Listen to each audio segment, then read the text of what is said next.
Hi there. Didn't think I was going to come on live tonight, but I've just written a blog, and the blog is called The Challenge of Being an Empath. And I was going to make a video to include in my blog from my website, riseshakti.com. And then I thought, you know what, I'm just going to do a live Facebook status, save the video, plonk that onto my blog. So here we go. So I'm going to talk about the challenge of being an empath in 2020.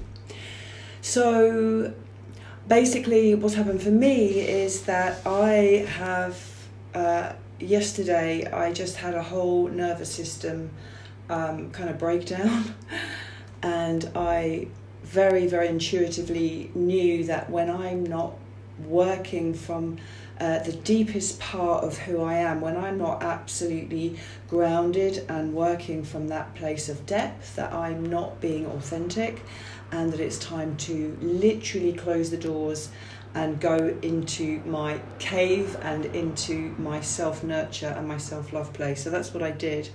Very fortunately, I have an amazing team of teachers at Fit From Within, and I've had to take some time off teaching. We've been teaching online.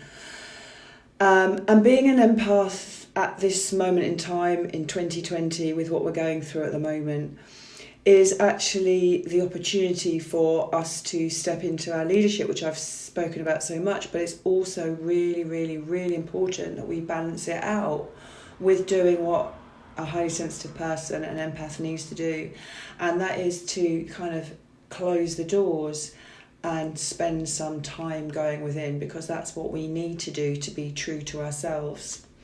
And there's, of course, a very potent energy of fear around at the moment, and what happens is we start to pick up on that collective fear, and if we don't stay grounded and stay true to real true self, which is really deep, then we're going to find ourselves in trouble, and our nervous systems will start to get very exhausted, which mine did yesterday. So what I'm going to do is, in fact, I should have called this 5 ways, 5 things to do to, if you're an empath, 5 ways to protect yourself, and that's what I'm going to run through right now.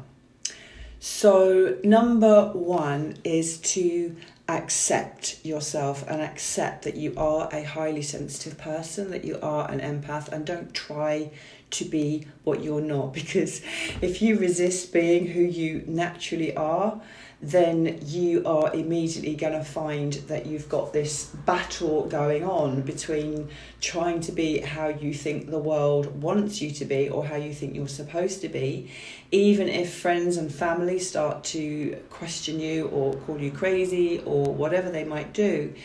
To honour yourself and really accept yourself for who you are is really, really, really important. Number 2 is to ground yourself and learn how to ground yourself. And for me personally, that is through being in nature and through dance. And I noticed the last couple of days the weather wasn't so good. I wasn't spending quite so much time outside, so I wasn't able to go out and ground myself the way that I normally would. The third one is to be creative, is to get in touch with your creativity. So if you are an empath and you're someone who's really highly connected to your creativity, which most empaths are, and if you are not created to your creativity, you are going to feel a mismatch in your whole being.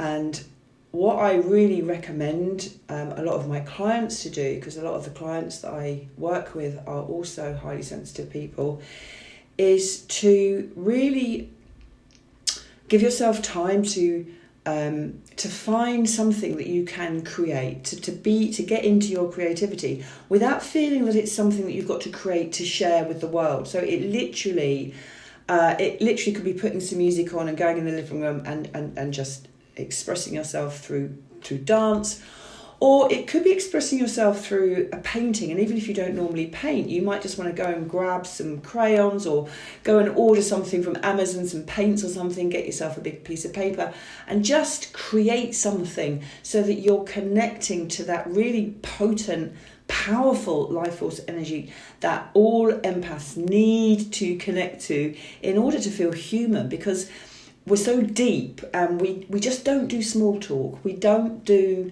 the sort of cerebral small talk conversation. We can't watch horror films. I can't watch films actually. We need depth. We need authenticity. We need realness, and it's very difficult in this world when we're living in a world that is kind of so fake in a way. It's a very difficult world to live in, and we need to do these steps. We need to ground, we need to get in touch with our creativity, and we need to accept ourselves. Number 4 is exercise.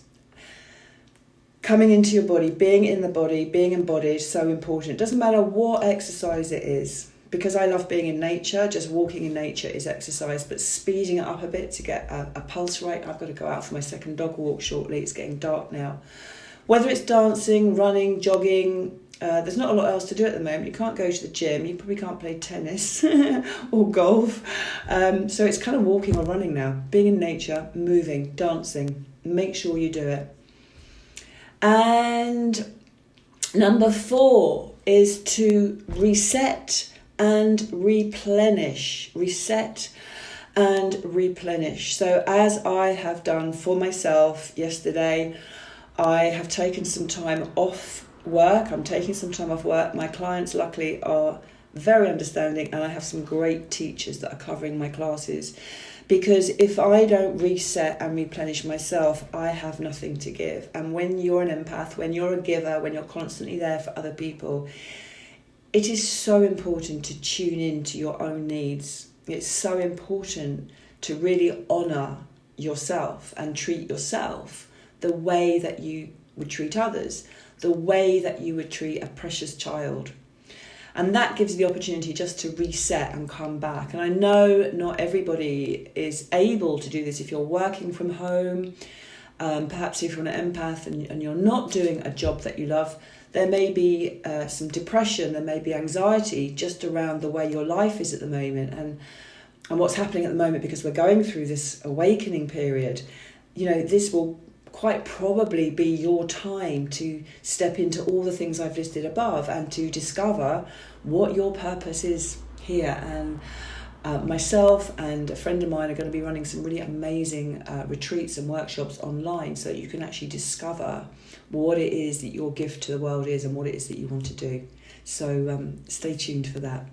And the last one is listen to music. So music is a wonderful way just to switch off from the world, whether you are an introvert, highly sensitive person, or an extrovert. Many empaths are also extroverts as well. I'm still unsure. I always thought I was an extrovert, but I'm starting to realise that actually I'm an introvert.